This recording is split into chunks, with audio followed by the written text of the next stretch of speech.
พิธีในการเซ็นสัญญาร่วมมือยุทธศาสตร์ทางด้านการขนส่งดิจิทัลโลจิสติกของทางด้านสากลสินค้าทางบกฐานแรง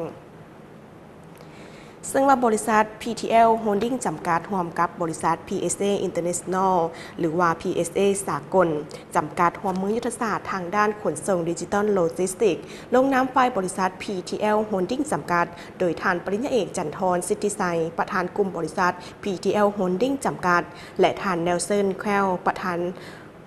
จำปาอาซีตะวันออกเฉียงใต้ของบริษัท PSA International PTE Ltd และหัวมือลงสัญญาระหว่างทางด้านบริษัทสิทธิโลจิสติกลาวจำกัดกับบริษัทคิมสันโลจิสจำกัดท่านเวียงคอนสิทธิไซผู้อำนวยการใหญ่ของบริษัทสิทธิโลจิสติกลาวจำกัดและท่านลอเรนประธานกรรมการผู้บริหารบริษัทคิมสันโลจิสจำกัดซึ่งพิธีได้มีการจัดขึ้นในวันที่25 มีนาที่ผ่านมานี้ที่นครหลวงวิจันทร์โดยการเป็นเกียรติของห่วมของท่านภูวงศ์กิตตวงศ์รองรัฐมนตรีกระทรวงการเงินท่านปริญญาเอกมโนทองวงไซรองรัฐมนตรีกระทรวงอุตสาหกรรมและการค้าท่านสุเดชมาเนียเอกอัครราชทูตสิงคโปร์ประจำลาวพร้อมด้วยมาตรฐานการนำขันเมืองภาคส่วนที่เกี่ยวข้องทางภายในและต่างประเทศก็ได้มีการเข้าร่วมซึ่งท่านปริญญาเอกจันทรสิทธิไซยยังได้มีการกล่าวว่าการเซ็นสัญญาร่วมมือยุทธศาสตร์ทางด้านการขนส่งดิจิทัลอยู่ด้านสากลสินค้าทางบกฐานแรงในครั้งนี้เป็นนิมิตหมายอันสำคัญที่แสดงให้เห็นถึงความมุ่งมั่นตั้งใจในการปฏิบัติตามยุทธศาสตร์การพัฒนาโลจิสติกแห่งชาติของรัฐบาลลาวก็คือการหันสปป.ลาวจากประเทศที่บ่มีทางออกสู่ทะเลให้กลายเป็นประเทศเสื่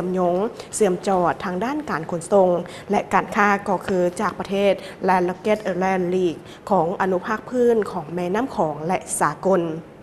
ซึ่งท่านเนลสันเคิร์กยังได้มีการกล่าวว่าบริษัท PSA International PTE Ltd ได้มีการเริ่มต้นจากการเป็นผู้บริหารทางด้านท่าเรือ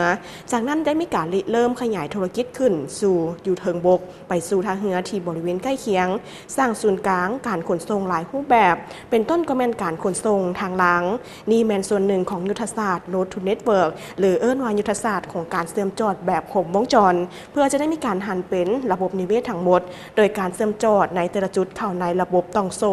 การสนองอย่างใดก็ตามหนึ่งในจุดแข็งแม่นขีดหมายความสำคัญทางด้านดิจิตอลในการคุ้มครองบรรดาอาคารสถานที่และท่าเรือ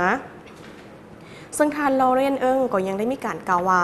ในนามบริษัทคิมสันโลจิสพวกเขาเป็นผู้นำในการพัฒนานวัตกรรมดิจิตอลอย่างเช่นก็แม่นเป็นทางด้านแพลตฟอร์ม Single Electric Window ผู้ทำอิฐของโลกนับตั้งแต่นั้นมาเป้าหมายของพวกเขาก็แม่นในการขับเคลื่อนการเปลี่ยนแปลงไปสู่ดิจิตอลในทั่วโลกโดยเฉพาะก็แม่นทางด้านการค้าและระบบขนส่งพวกเขาเชื่อว่าความสามารถและประสบการณ์ของพวกเขาในแขนงนี้จะช่วยให้รัฐบาลต่างๆในทั่วโลกสร้างพื้นฐานที่เข้มแข็งเพื่อเป็นการขยายตัวอย่างต่อเนื่องผ่านดิจิตอลโดยนำใช้ความสำนิสำนานเพื่อสร้างคู่ร่วมงานที่เข้มแข็งซึ่งจะได้มีการสุกยุให้เราได้มีการบรรลุความฝันในการหันเป็นศูนย์กลางระบบขนส่งในภาคพื้นเติมอีกด้วยทางผู้ชมอันนี้ก็ถือว่าเป็นอีกหนึ่งพิธีในการเซ็นสัญญาที่มีความหมายความสำคัญเป็นทางด้านภาพบรรยากาศพิธีในการเซ็นสัญญาร่วมมือยุทธศาสตร์ทางด้านการขนส่งดิจิทัลโลจิสติกของด้านสากลสินค้าทางบกฐานแรงในวาระงานดังกล่าวของเพอนี่ก็ได้มีการจัดขึ้น